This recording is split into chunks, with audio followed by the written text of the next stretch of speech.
है वो अंदर तक डुबकी नहीं लगा पाता, और जब अंदर तक डुबकी नहीं लगाता तो उसके हाथ में वींची आते, मोती नहीं आते, है ना?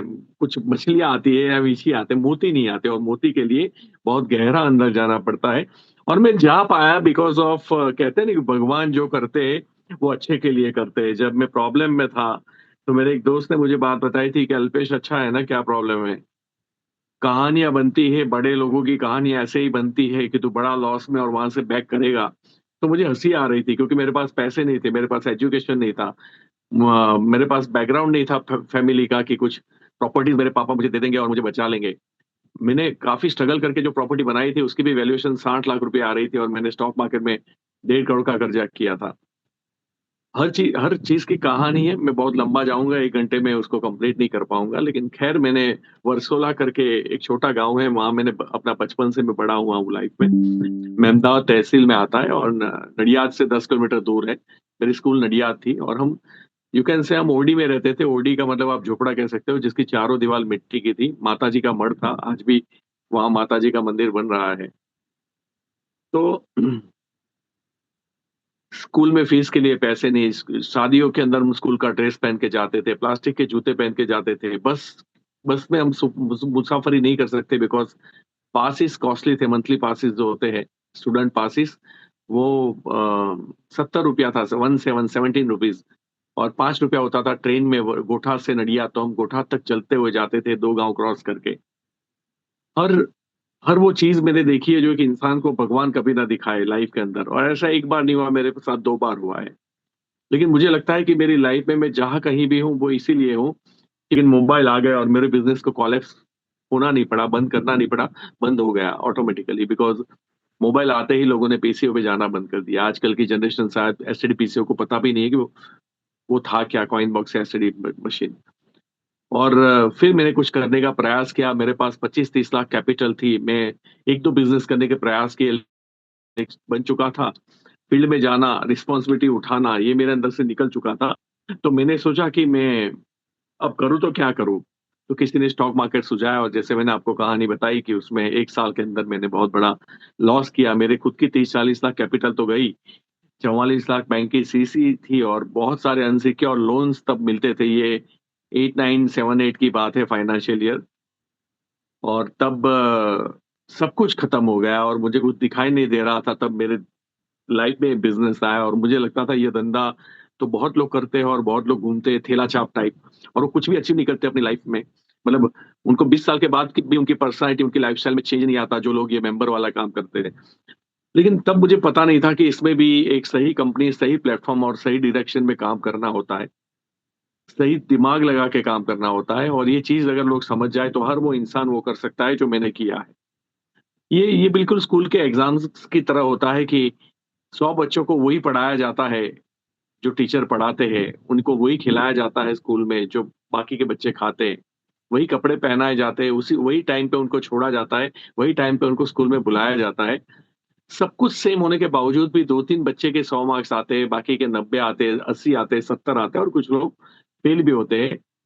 हर जगह ये रेशियो आपको देखने को मिलेगा, तो डायरेक्ट सेलिंग में भी देखने को मिलेगा। लेकिन हाँ, जहाँ का प्रशिक्षण जितना मजबूत जो होता है, उस स्कूल का बड़ा नाम होता है। तो हम ये चाहते हैं कि आप सिर्फ ना प्रोडक्ट बेचें, आप अपने आप को बेहतर बनाएँ। तो मेरी जब भी मेरी टीम की या हमारी जो भी ट्रेनिंग होती है, तो हम वैल्यूज़ पे बहुत फ़ोकस करते हैं कि एक इंसान सही बन जाए, क्योंकि सही बनने के बाद वो चाहे बंगाल का भी बिज़नेस करेगा, तो ज़िंदगी में उस कमिटमेंट, हार्ड वर्क, फ़ोकस, जो भी पेशेंस उसके अंदर होगा, रेज़िलियंस होगा, फ्लेक्सिबिलिटी होगी, हर चीज़ की वज़ह से वो जीवन में कहीं भी टास्क आएँगे, उसको वो खेल पाएगा अच्छे से।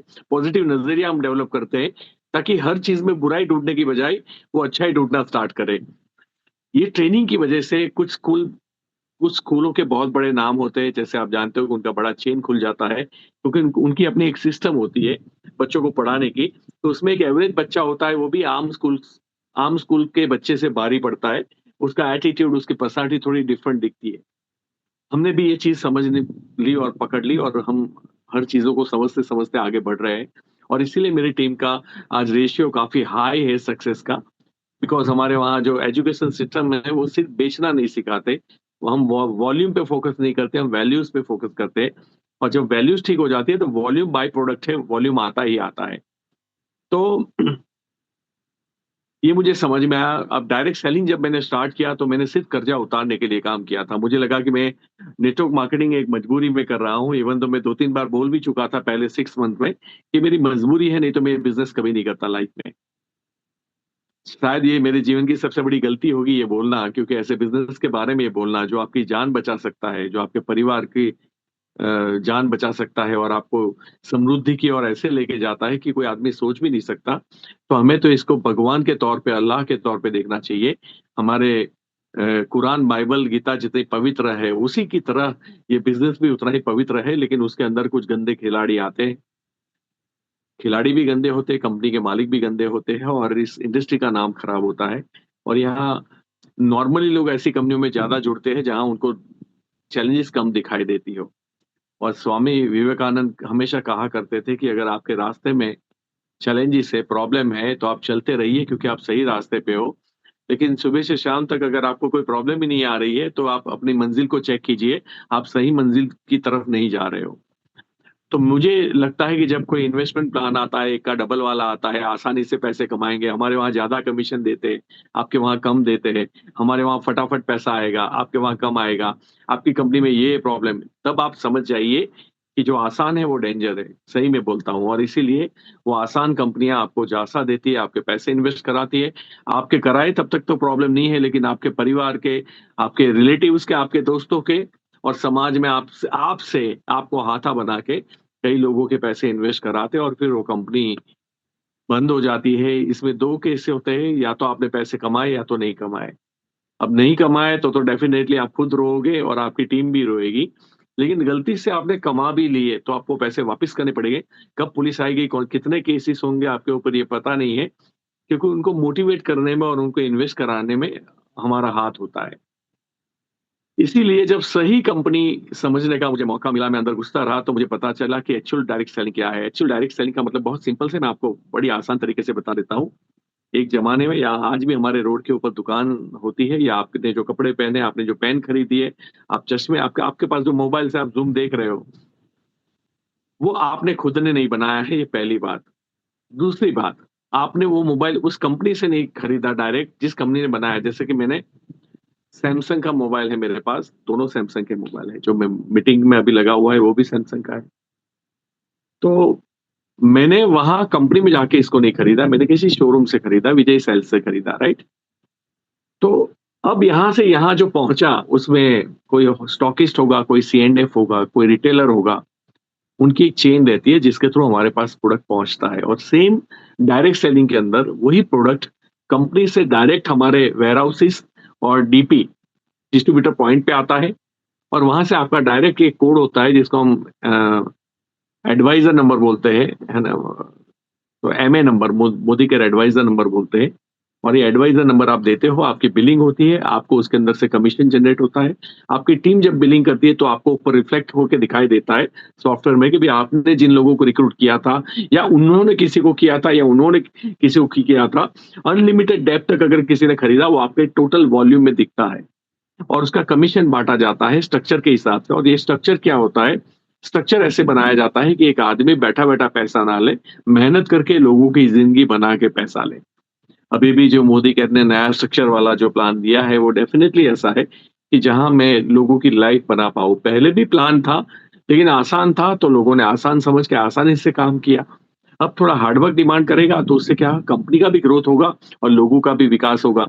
पहले के प्लान में मुझे याद है कि मैं 14 लोगों की ज़िंदगी बनाता हूँ, यानी उनको डायरेक्टर बनाता हूँ। और डायरेक्टर में ज़िंदगी नहीं बनती थी, वो 3 से 5,000 रुपए कमाते थे, तो मैं कंपनी के टॉप टाइटल तक जा सकता था। लेकिन आज मुझे 6 लोगों की लाइफ़ बनानी है, जो रियल विन में लाइफ़ है, उनको डायमंड बनाना है।